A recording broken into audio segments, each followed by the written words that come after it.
Okay, so joint hearing of the House and Senate Education Committees. We're doing a few things today. Number one, we're picking up with one witness that we couldn't squeeze in Friday. In sort of some reflecting on the report of the task force and talking about their priorities that they would suggest. So we're squeezing in one person from the Vermont Superintendents Association first. Then we're going to shift gears for half an hour and go to Farm to School Day. So we have the Farm to School people coming in for half an hour. And then we're going to go back starting at 2:30, hearing from five superintendents from different parts of Vermont. So with that, I guess we should go around the room and introduce ourselves. I'm Leland Morgan. I represent Grand Isle County and the western portion of the town of Milton. Mia Carpel, Albany, Craftsbury, Glover, Greensboro. Emily Long, representative of Wyndham 5, Marlboro, New Township. Rob Hunter, Bennington 4. Joshua Overridge, Williamstown, Chelsea. Jana Brown, Chittenden 1, which is the town of Richmond. Aaron Brady, Chittenden 2, Willis, most of Willis. Chris Taylor, Milton, and a small portion of Georgia. Peter Conlon, in the House, represent Cornwall, Goshen, Leicester, Ripton, and Salisbury. So the Beauregard, I represent the Bennington Senate District, which includes all of Bennington County and a few towns from Wyndham. Good afternoon, Senator David Weeks, representing Rutland County. Senator Terry Williams, also representing Rutland County. Honor Sheen, Senator from Wyndham County. Senator Heffernan from Madison County District. Okay. So we're going to hear, I think, on the screen, we have Patrick Green, a trustee in the Vermont Superintendents Association. Again, sort of a holdover. We didn't have time to squeeze you in on Friday. So the floor is yours. All right, thank you. And I apologize for not being there in person with you today. I'm actually coming to you live from sunny, warm Dallas, Texas, where I'm at a national training sponsored by a group called Leading Now, which very appropriately invites a cohort of about 30 superintendents from around the nation to help build skills and strategies for educational leadership in today's political realm. So quite appropriate for the conversations we're having in Vermont. And I'll apologize ahead of time. Occasionally in my hotel room here, the heating or plumbing system makes some pretty weird noises. So it's not me, it's this room somehow, if you hear anything along those lines. So thank you. My name is Patrick Green. I am a trustee for the Vermont Superintendents Association, and I am superintendent for the Mount Abraham Unified School District. Thank you for inviting VSA to offer testimony today in the early stages of this potentially historic session. And thank you for your courage to engage in this truly transformative work. I am here today speaking as a trustee for VSA and not in my capacity as superintendent for MAUSD, even though today I will be giving you some examples from my district and my region, simply to help create some context. And while the perspectives that I'm sharing today reflect the vast majority of VSA's membership, superintendents are not unanimous on all of these points. The VSA shares your goals for Act 73 to create a more affordable and equitable education system that increases opportunities for Vermont students. As you continue to work on transforming education in Vermont, we want you to know that we stand ready as willing and able partners. The Vermont Superintendents Association represents the leaders who manage Vermont's public school systems. Our members oversee instruction, staffing, budgets, transportation, special education, school safety, and community partnerships across every region of the state. Our mission is to ensure every child in Vermont has access to a high-quality education that prepares them for life, work, and citizenship. Our vision is a system that is equitable, coherent, financially responsible, and grounded in community trust. We're eager to lend our skills and knowledge to help you make this transformation as successful and smooth as possible for Vermont students, educators, and taxpayers. We fully recognize the controversy of the work you're engaged in and the reality that many may agree this work needs to happen, even if they don't want change to happen in the communities they serve. Despite the controversy, we stand with you in this difficult work because we too are driven to do what is best for our students, our teachers, and our taxpayers. And we know we can't get where we need to be by remaining where we are. While there's much work to be done, I would be remiss if I did not acknowledge that there are currently great things happening for students in Vermont. Across Vermont, schools are doing important and innovative work, progress that becomes especially clear when we look beyond the narrow lens of standardized test scores, which we know do not fully capture the critical skills, dispositions, and real-world competencies students need to be truly future-ready. We have communities that have largely been supportive of their schools, even when we've had to make some pretty big asks of them. And we have amazing educators who care deeply about our students and families who work tirelessly to give them the best they can. We owe it to our students, families, and educators to work together to ensure our teachers have the tools and support they need to provide our students the kinds of opportunities they deserve at a cost taxpayers can afford, so that we can keep families in Vermont and maybe even attract more to our great state. As I've said in prior testimony, we can provide a great education for our students, we can have reasonable tax rates for our taxpayers, we can have many small districts and many small schools. Pick two. I believe Act 73 chooses the right two: a great education and responsible tax rates. VSA is here to help ensure Act 73 does this to the best of its abilities. As the legislature considers significant policy decisions, we urge you to keep 5 questions in mind. Will this improve educational opportunity and student outcomes? Is the approach grounded in credible research and the Vermont context? Does it reduce inequities rather than just shift them? Are timelines realistic and sequenced carefully? Does the process strengthen trust rather than weaken it? When these answers are unclear, refinement is better than speed. Here's the good news. I have just 2 priorities that I'm going to ask you to focus on for this session. Just 2 priorities that can move us a long way toward improving affordability, equity, and opportunity. And even better, the 2 priorities are very closely related. They are to create scale at the district and school level and take steps to ensure a truly equitable foundation formula. It's that easy. 2 things. In terms of creating scale at the district and school level, without creating scale in an equitable manner across the state at the district and especially school levels, we will not move the needle on affordability and equity. We're unlikely to increase scale in a meaningful way without some upfront investments. In regard to the district level, the VSA agrees we need fewer districts in Vermont. We feel strongly these must be school districts and not supervisory unions. We believe fewer school districts can improve equity for our students and may eventually reduce some expenses if the size of the new districts are supported by research and make good common sense for Vermont. VSA has previously provided testimony suggesting district sizes of approximately 2,000 to 4,000 students based on review of research and experiences of VSA's superintendents. To be very clear, these should all be school districts with no supervisory unions. SDs provide greater flexibility to move staffing and other resources where they're most needed. They provide greater job security to staff. They reduce redundancies in central office and/or cooperative education service areas. They provide greater opportunity for public school choice or transfers. They provide a unified experience for students and staff, which improves equity. They offer a unified mission, vision, curriculum, teaching contract, strategic plan, budget, etc. They allow district leaders to be more focused on the instructional needs of the district and less on the management of multiple districts. In short, SDs will save more money and be more equitable than SUs.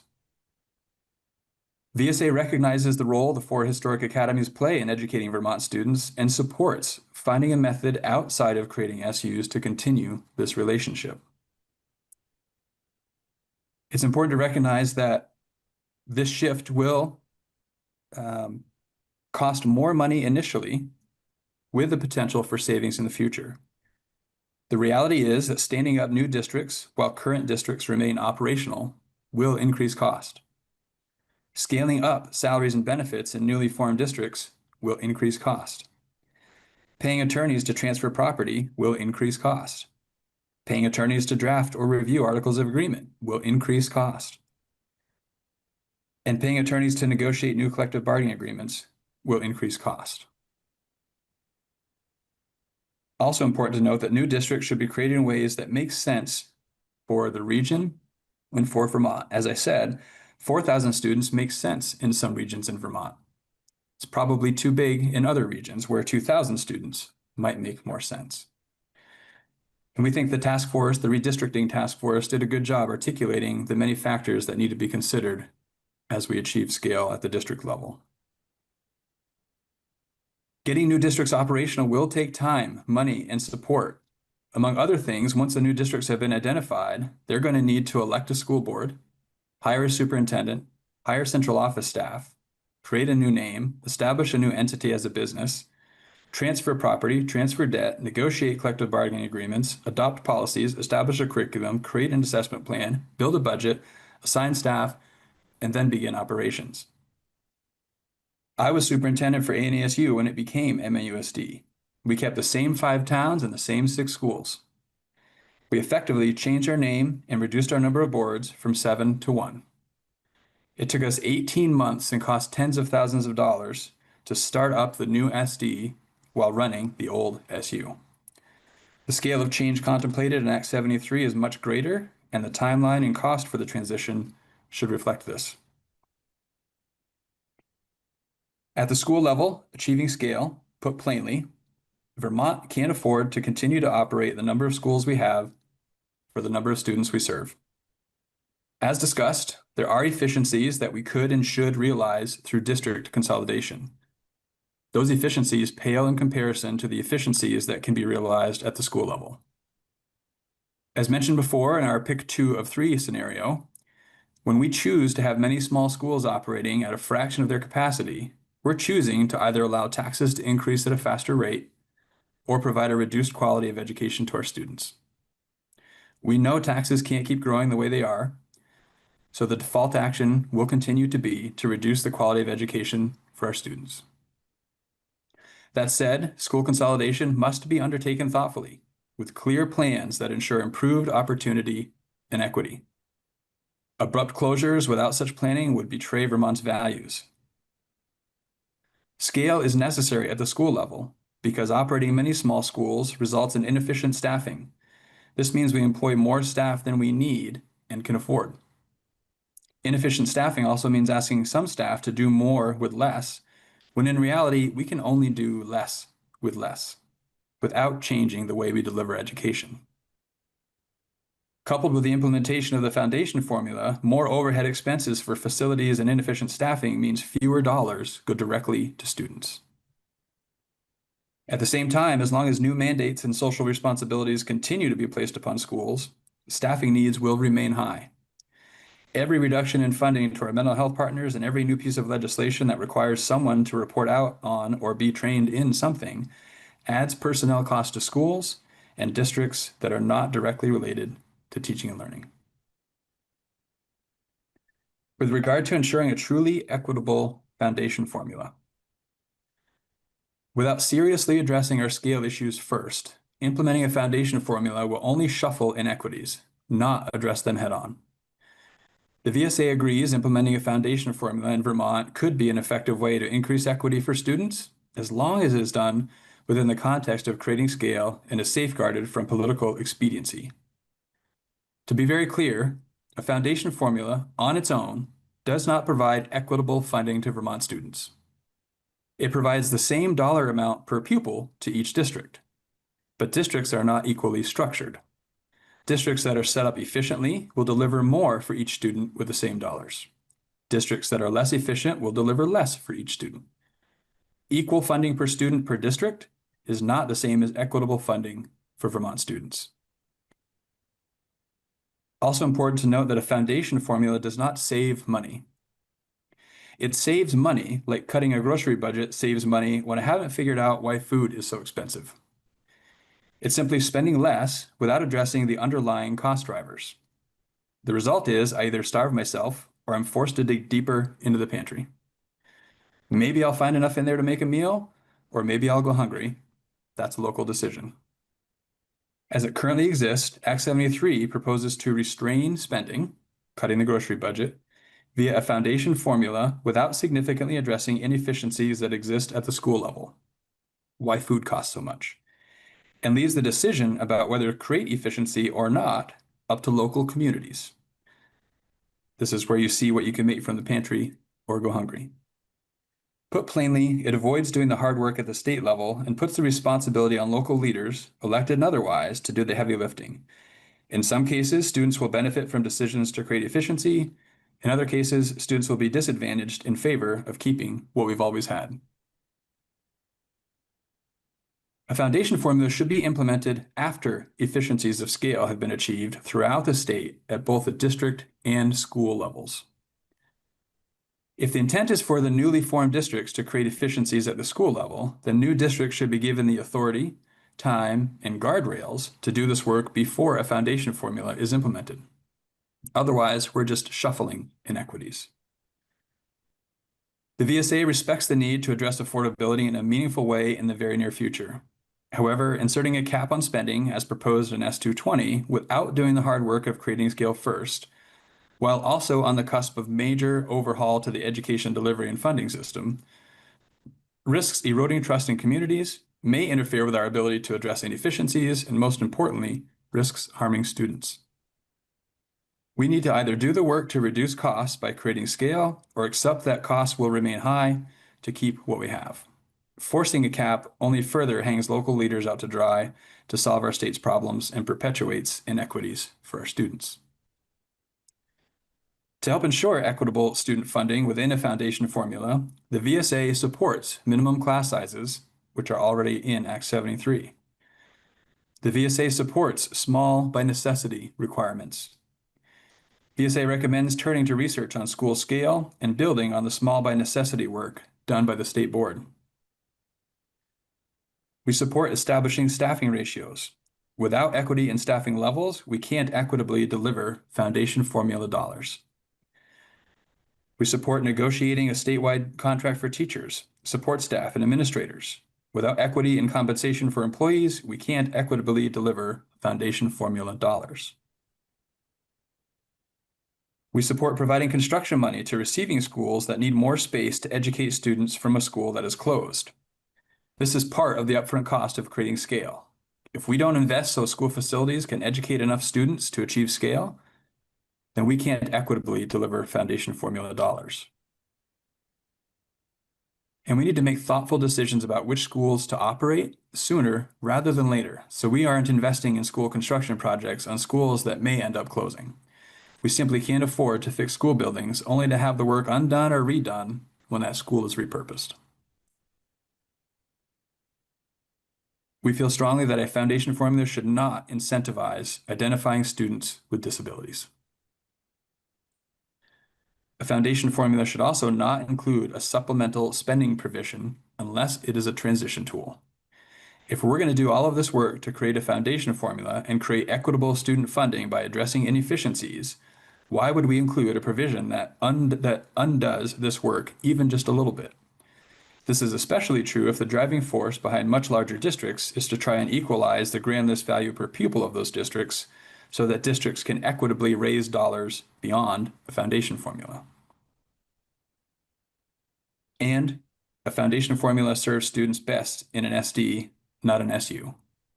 SDs are much more efficient, which improves affordability and opportunity by requiring fewer dollars to operate and directs more of those dollars directly to students.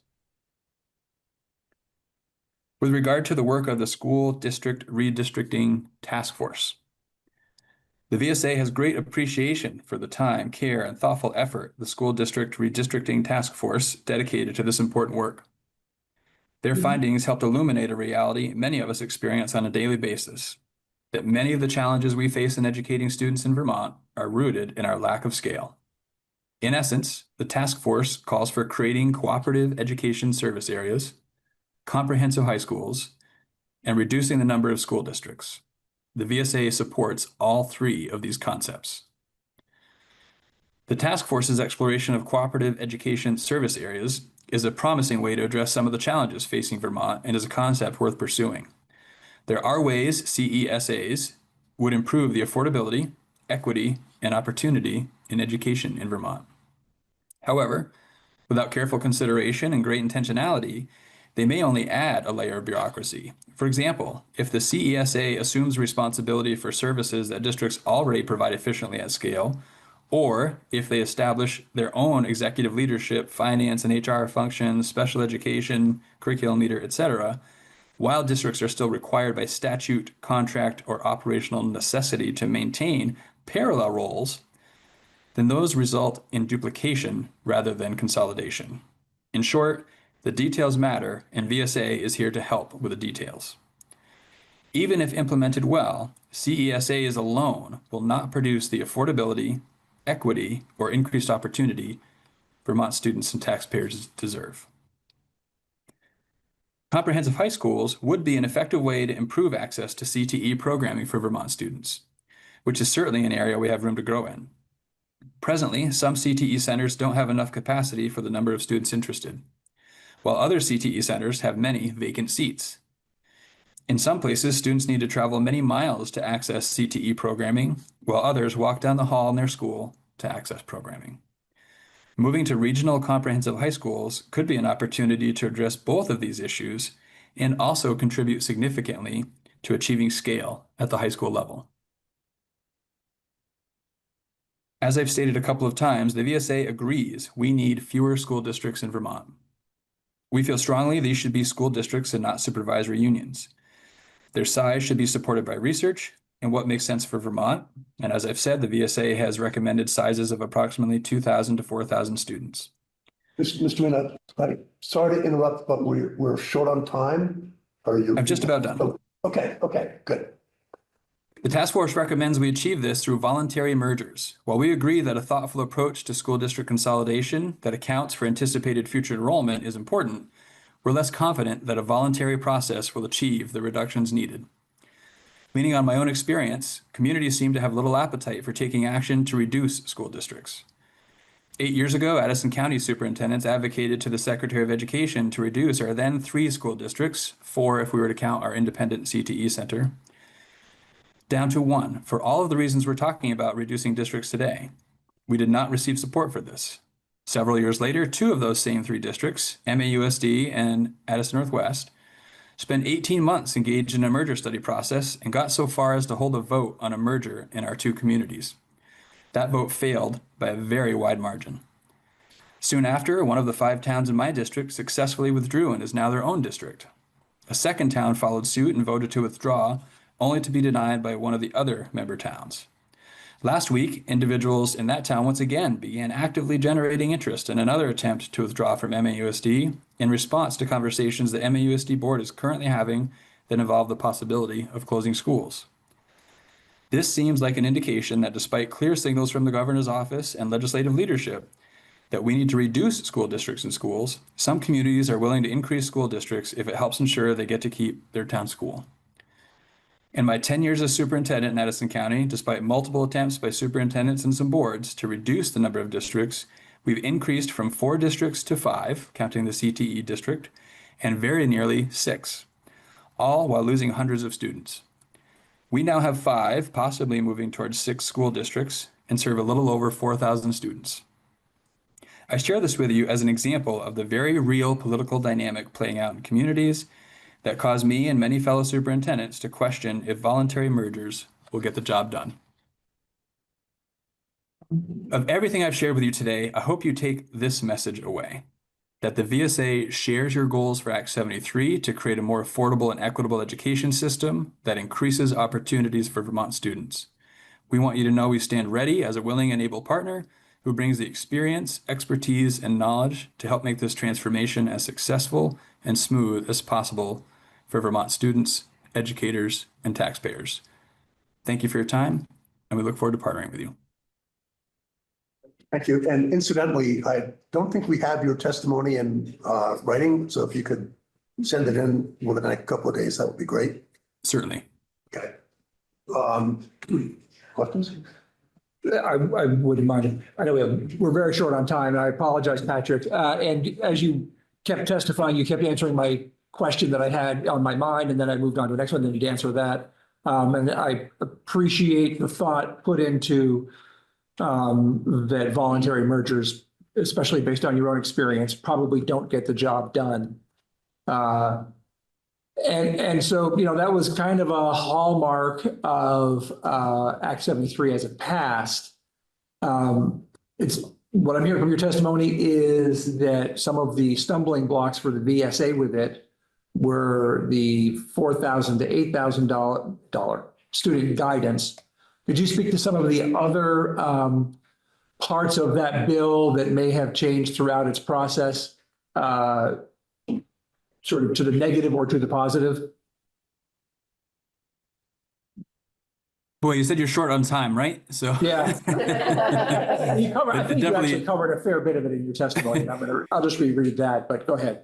Yeah, I guess what I would say to that is the points that are most pressing, that we think are most influential to focus on right now, are the ones that I covered in this testimony. There are many other things that we could speak to, and in the interest of focus on the parts that would move the system forward in the most important ways, these were the ones that we thought made sense to focus on for right now. As you talk about sort of like voluntary, well, here's one of the things I struggle with, and that is, you know, if we're going to get more efficient at the school building level, and we leave it up to community boards to do, it's very hard to do.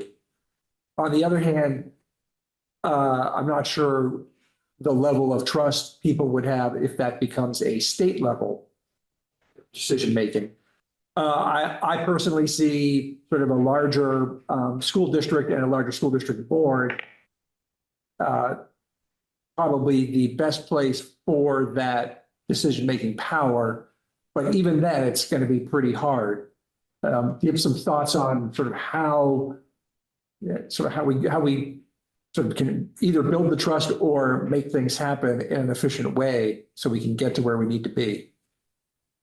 Yeah, I gathered this testimony and with an assumption to an extent that the expectation is that these newly formed districts would be the ones that would tackle that. And I think there are advantages to doing that. It may be difficult to imagine a scenario in the near future where trust at the state level, like with some sort of a school closure task force, can be realized. So probably the next best thing would be these newly formed districts, where I think there's support needed to make that happen, because I agree with you, it will still be really, really challenging. I think that's where we wanted to kind of emphasize leaning into the small by necessity work being done by the State Board of Education. I think creating really clear guardrails for when it should happen and when it shouldn't happen, so that new districts that are formed have something really strong to lean into, and then making sure that the articles of agreement give the board the authority to take that action, are really critical pieces to helping move that work forward. Thank you.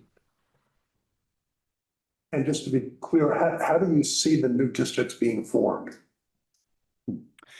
That is a wonderful question. I don't have great clarity in that. We don't have a position as a VSA on that at this point, except to say that we feel that we bring a great deal of expertise to that conversation, and we would like to partner with whomever is going to be tackling that really, really challenging work. It seems important for that to happen as a necessary step for many other pieces of Act 73 and the kinds of scale we need to create. And I can't think of a group better positioned than VSA to support those efforts. Okay, thank you. So nobody leave their seats. We're gonna do a quick switch. We're gonna take a break at, so people know this, a break at 2:15 for 15 minutes. So we're now gonna switch. Thank you. We're now gonna Thank you for switch the to our, time. farm to school half hour. We have our people in the room, or are they out in the hall? They're mostly in the room. Okay.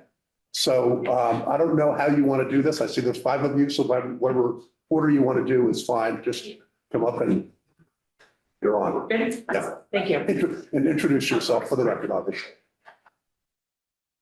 Hello, everybody. Have half an hour. Yes. Hello, my name is Dana Hudson. Actually, can I wait 1 second to get the doors? Okay. My name is Dana Hudson, and I coordinate the Vermont Farm to School and Early Childhood Network. My employer is Shelburne Farms, but the truth is that I really work for the hundreds of educators, farmers, school food professionals, organizations, and businesses that make up our robust Farm to School and Early Childhood Network. But most importantly, I really work for the thousands of Vermont students that are participating in Farm to School and Early Childhood programs. So I first want to thank you all so much for giving us some time here today to talk about the impacts that Farm to School and Farm to Early Childhood have on Vermonters, as it supports our schools, our farmers, our local economy, and our communities. We are asking you to support the Vermont Farm to School and Early Childhood Grant Program and the Local Food Incentive Program for schools with level funding, base appropriations of $500,000 each. The Vermont Farm to School and Early Childhood Network was created in 2008 to address the growing movement of schools that wanted to serve local products in their cafeterias while also using food and farming as an integrative educational concept to address student learning and engagement. You can see that, well, the way we approach this work is a 3C model of change, which I have some handouts I can give you there at the end, in which you'll see the 3C model right in the front. We found that this has the best long-term staying power by looking at how the classroom, the first C, cafeteria, and community work together to create a win-win situation for students, families, farmers, and communities. And I firsthand have seen the impact of farm to school work. The school in which my children go to has a chicken coop, fruit trees, and a prolific garden. Their farm to school program is woven into the school curriculum, and every child in the building gets to experience these activities every year that they are in that school. They come home with the stories and the memories, but more importantly, they feel a deep connection to their food, their community, and the world that they live in. Vermont has invested in 3 key programs to improve student health and learning and benefit farmers. These 3 cornerstone programs is what we're asking you to support. So first is the Rosa McLaughlin Farm to School and Early Childhood Grant Program that was started in 2006 and has since served over 300 schools and early childhood programs in every county of our state. The program provides capacity building and technical assistance to schools and early child care programs to develop and strengthen their farm to school activities. So that's the first cornerstone project. The second one is a local food incentive program that supports increased local purchasing so that more of the $25 million that schools spend on food every year is staying here in Vermont, staying in the Vermont economy, and staying with Vermont farmers. In the past 10 years, we've gone from 5% of the budgets of schools going towards local food, this is an average statewide, to we are now at 14% is staying here in Vermont. So in 10 years, we've seen almost 10% growth. And that's coming from over 150 farms across the state that sell to schools and early child care programs. The third cornerstone project is universal school meals. This ensures equitable access to the school meal programs for every student in every zip code of our state. Since for many of these students, half of their daily calories come from school meals. So if you look over a week, half the calories they consume in a week come from their school meals. We know it's essential for student health, for their learning, and for their success to have access to nourishing meals. Today, you'll hear directly from an early childhood educator who's supposed to join us on Zoom, so hopefully she's here, a student, a superintendent, and a school food professional on how Farm to School is making a difference in their work. We are looking for your support on the level-based funding for both the local food incentive program and the Farm to School grant program, each at $500,000. These programs make a huge difference in the ability of schools to buy their food from their Vermont farmers and engage their students in understanding where food comes from. And the programs work together to support Vermont families, Vermont farmers, and Vermont children. I'm happy to take a few questions if you want to do now, as well as I'm excited to have the other speakers join as well. Why don't we go through the speakers and Okay. then back up? That sounds great. Make sure everybody gets their chance. Sounds good. Thank you all very much. And is it okay if I pass these out just real quick? So I'll leave them here for you, Jake. This explains the model of the 3 Cs and the classroom cafeteria component and the return on the investment, what we're actually seeing based on the investments of these programs, what results we're actually seeing. Thank you. And then, Stay with us and then. yeah, I'm afraid, I don't know how do I find out if the person's on the Zoom who's going to be joining us? Allison Greaves. She's a Bennington early childhood. Haven't joined yet. Okay, then we'll go to the next speaker if that's okay. So I'm going to invite Julia Wolf, 11th grader from Harwood High School, to join.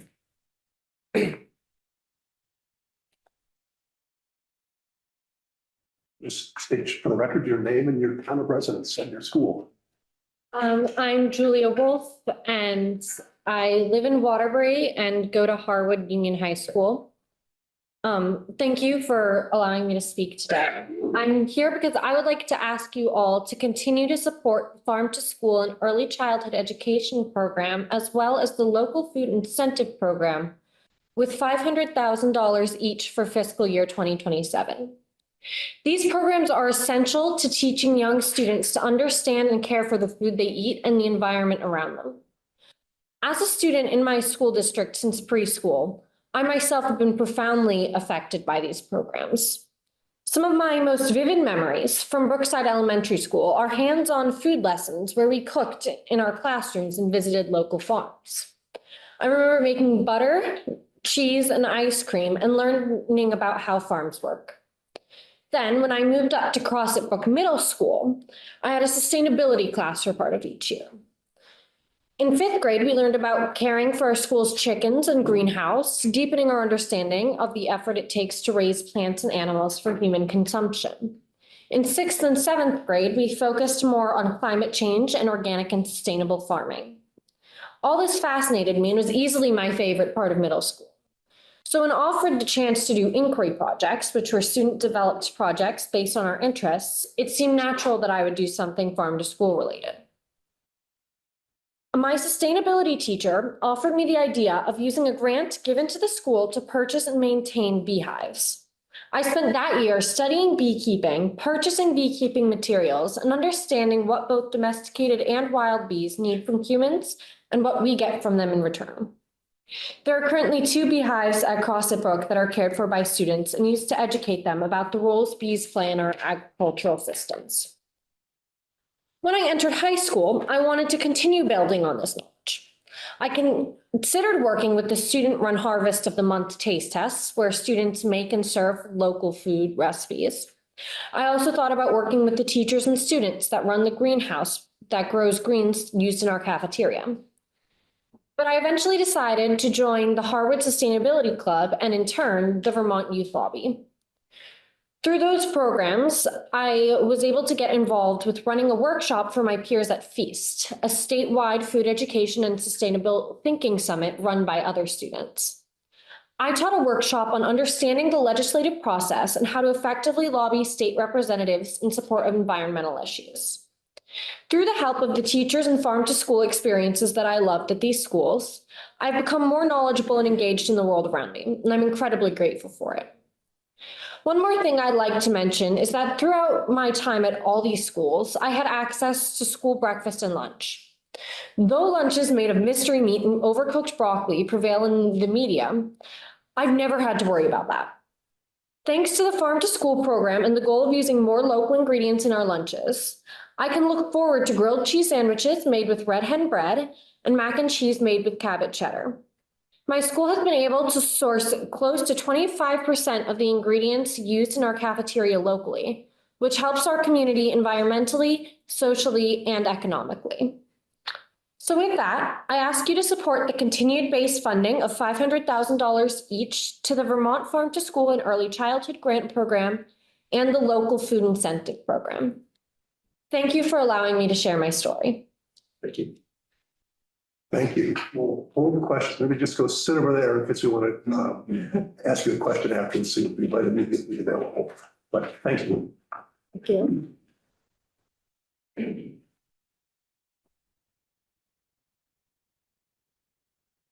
Good afternoon. My name is Mike Licklider. I'm a resident of Duxbury, and I'm the superintendent of the Harwood Unified Union School District, which serves 6 towns from Waterbury to Warren. And I do, Mr. Chairman, have to object to being placed after my student. It's happened before, and it has always caused issues for me because I don't think I need to talk anymore. Understand. But I will share that probably one of my favorite stories, not just about farm to school, but in general in my school district, occurred at Brookside Primary School, which is in Waterbury. And I was in the cafeteria. I was helping out that day. The principals were out, and some students come through the line. It was kindergarten, and Allison, who's one of our food service workers, serving the vegetables, and she had some choices, and she looked at this little 5-year-old and said, "Would you like green beans?" And the little girl looked at her and said, "Are they fresh or frozen?" To me, that tells the entire story about farm to school. That doesn't happen by chance. That happens through education. That happens through students learning the difference between good foods and not having good foods in school is a serious concern in our country. And it also kind of illustrated to me the value, having moved to Vermont 4 years ago, of our farm to school program in the state, because it is, in my opinion, next to none. As a person who visited Vermont over 30 years ago with my family, I was impressed by the fact that we placed an emphasis on buy local. I think, I don't know the statistics, but I'm sure far before most states in the United States. But with that, I would ask your support, as has been mentioned before, for continuing the program level funded. As a superintendent, I am keenly aware of the challenges, the fiscal challenges that not only I face, but more importantly, that you face as a state. I said to Chair Conlon before the hearing that I'm very happy to be testifying on food and not Act 73 today. But our school, as Julia so eloquently mentioned, receives about 25% of our local food from local producers, which speaks to the interconnectedness of our state, of our community, and the importance of farm to school. We have intentionally, in our food service, when I say we, our food service director has worked very hard to increase that percentage, that we're near 25%. So that equates to about $37,000 a year. So one of the reasons fiscally that I asked you to level fund that out of the general fund is because there is a direct result. If those funds disappear, we make the very difficult choice of how to make that up. And we have wonderful producers, local producers in Vermont, Misty Knoll Farms for chicken, as well as a lot of the ones that Julia mentioned as well. And Red Hen being one of them, with Randy George and the wonderful work they've done there as well. So we are not only supporting and helping our students, we're also supporting our local businesses. And I say this also from perspective, prior to being a superintendent here, I was a superintendent in Lancaster County, Pennsylvania, which is referred to as the Garden Spot of America by many. And despite the abundance in agriculture, despite the fact that the school where my central office was located was surrounded by farms, we did not bring farm food, local food, into our schools. It was less expensive to do so. So we relied on more processed foods, frozen foods, foods that were not local, and quite frankly, foods that were not as healthy. So that's why I encourage you to continue level funding the program. It has a direct benefit, not only from a health perspective on our students, but as you've heard from Julia, it has benefit educationally. And I think that's one of the things that makes our state exceptional and unique. So I thank you for your consideration. Thank you. Yeah, Ian? Yeah. Okay. Yeah, maybe stay right in the front row in case you want to call you back.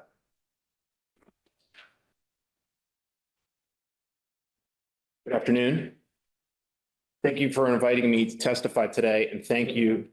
Name, town of residence. Be there in a second. For the record, my name is Ian Rose. I'm the food service director for the Windsor Southeast Supervisory Union.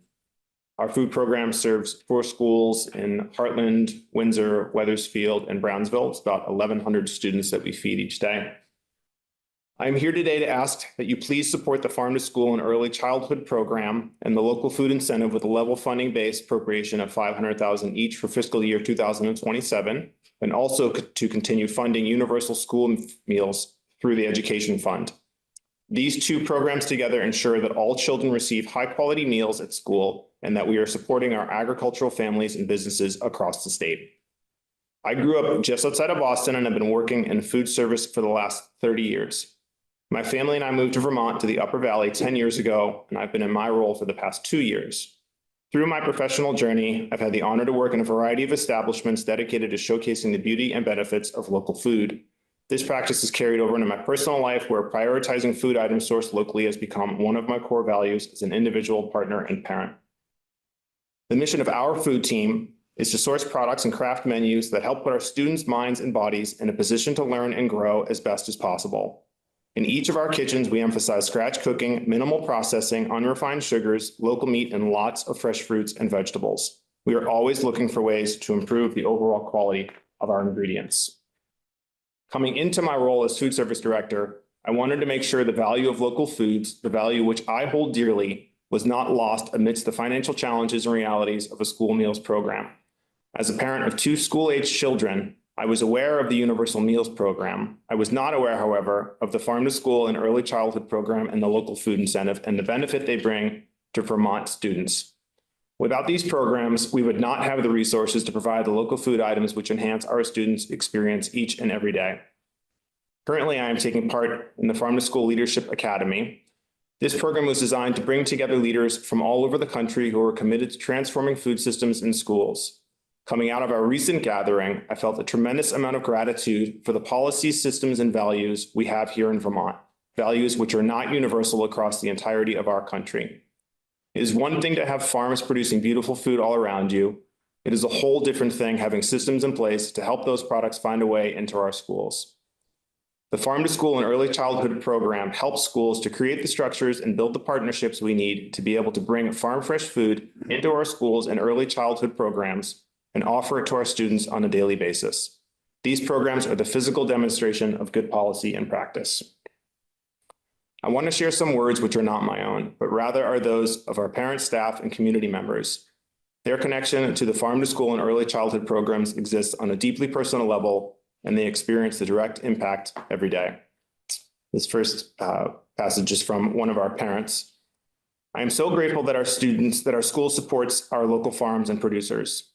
Not only is it important for our local economy, but it instills a value of appreciation in our students for the benefits of locally sourced food, reducing negative impacts on the environment, transparency in what is used to grow our food, not to mention freshness and a lifelong habit for seasonally based produce. I feel a sense of pride as a community member in this value that our school system upholds, and I can see that same sense of pride come through in the preparation of meals by our incredible food service team. My kids are happy and appreciative of the meals they get at school, and I have peace of mind about what they are receiving. This is something that matters to our economy, our community, our environment, and the lifelong health and habits of our kids.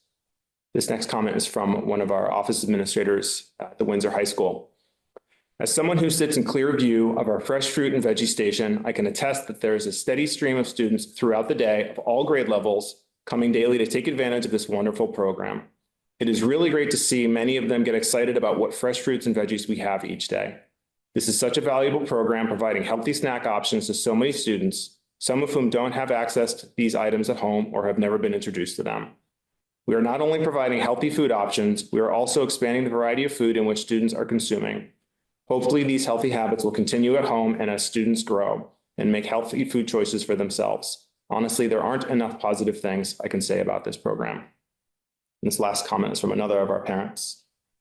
My son Truman is autistic and non-speaking, and fresh fruits and vegetables are one of the ways he most consistently says yes to the world. For Truman, food is communication and connection. When his school offers fresh local produce every day, he's not on the margins of the lunchroom.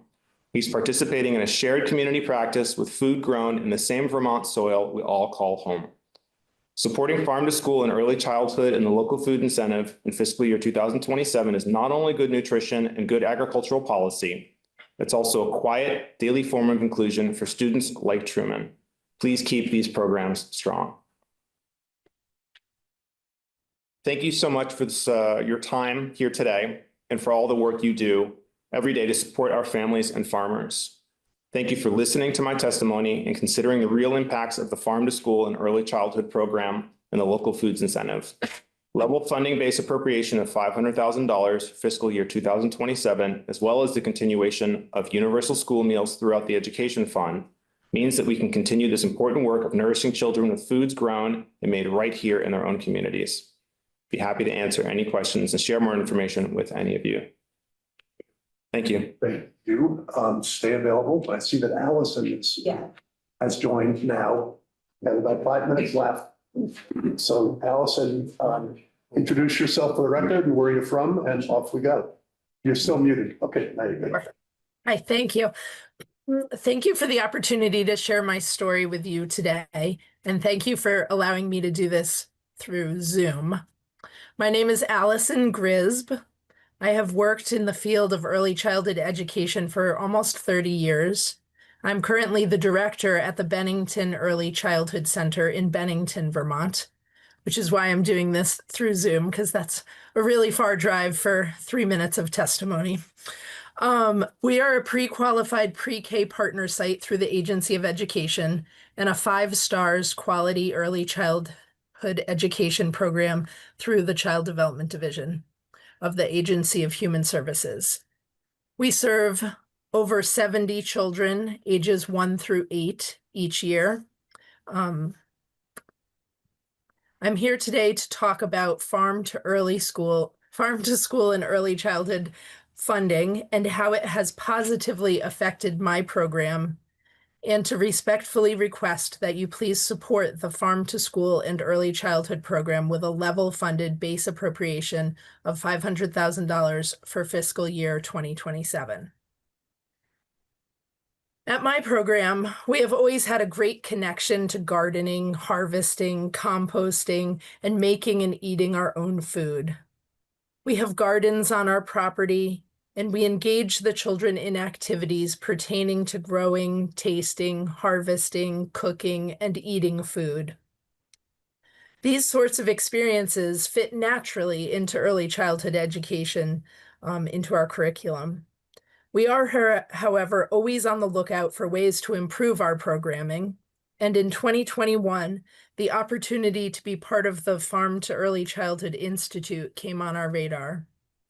Going through the Institute helped us to think more deeply about the 3 C's of Farm to School: cafeteria, classroom, and community, and help us to form a values statement and action plan to guide our growth and our commitment to Farm to School and early childhood education.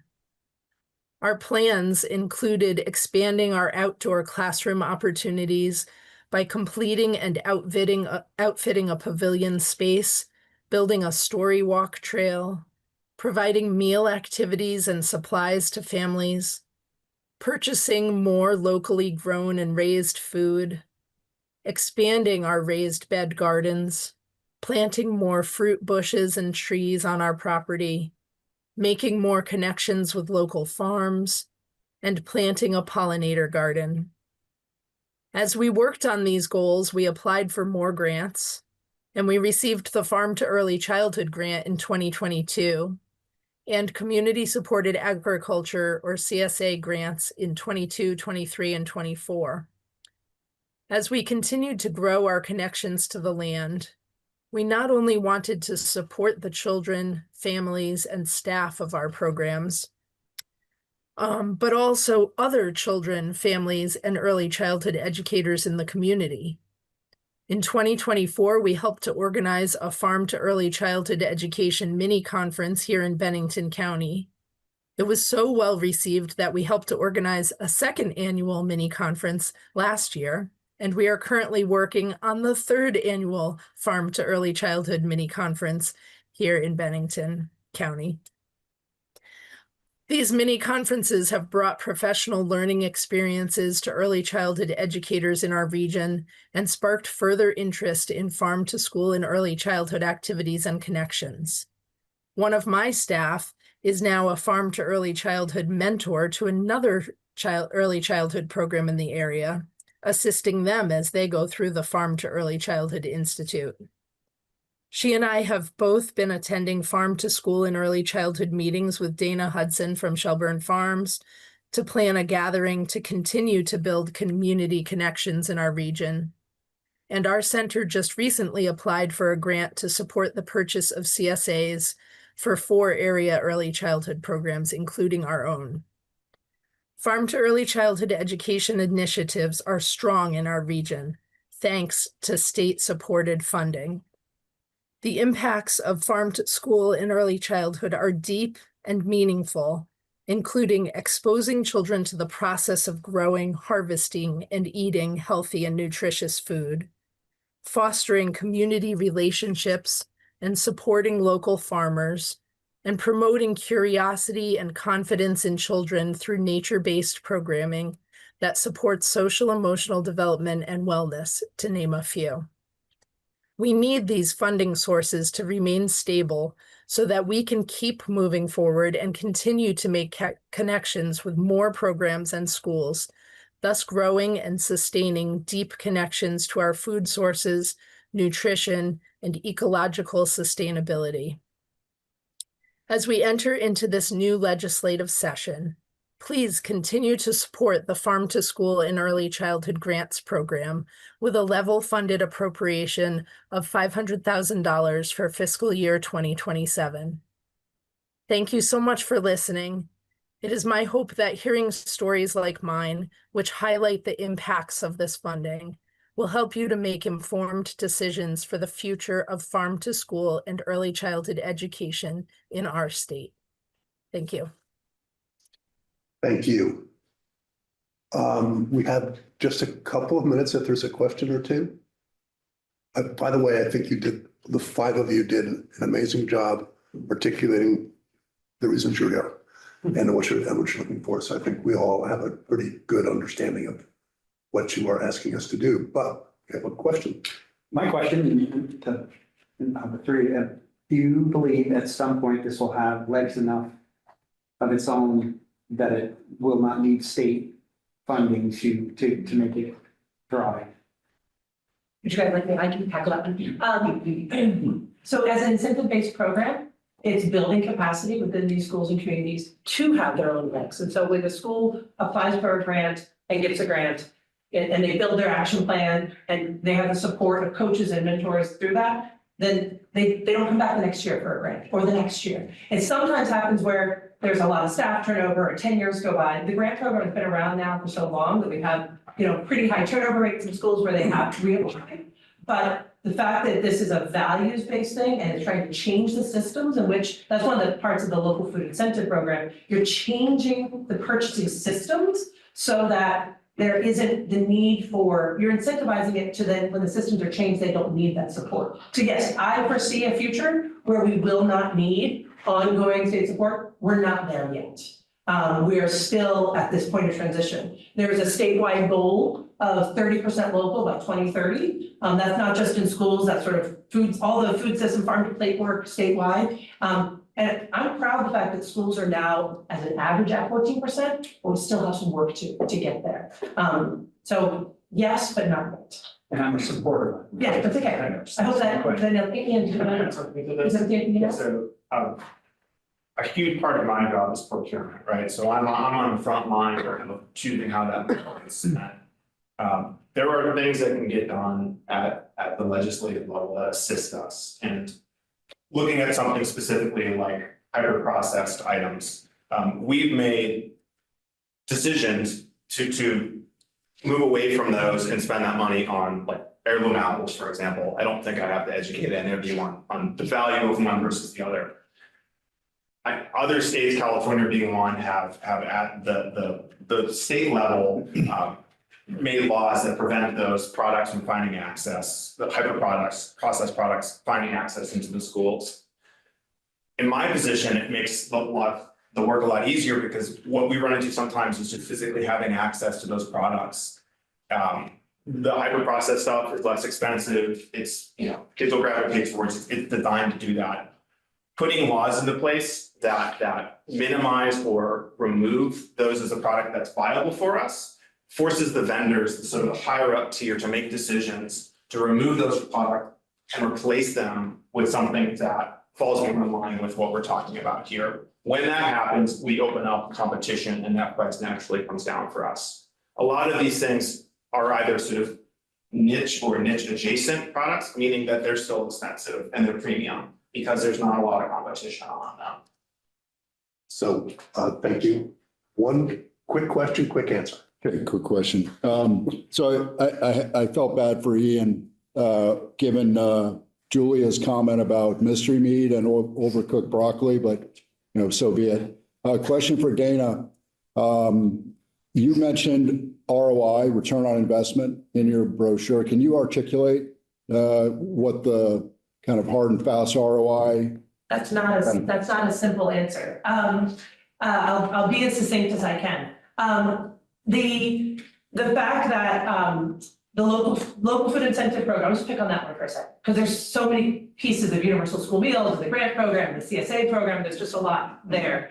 And so a 1 minute answer is not fully possible. But just the local food incentive program, by creating the incentives that then if you reach 15%, 20%, 25%, as Ian said, you're changing the way you're setting up your systems, your procurement patterns, that we now have of the $25 million that is part of is what's spent on school meals right now a year. We're at $3.5 million that is coming out of the school meal budgets. That's what that percentage is. And so that we're not spending $3.5 million on the local food incentive program. You're incentivizing it. So you're seeing this amazing return of the budgets being shifted to purchase of local products.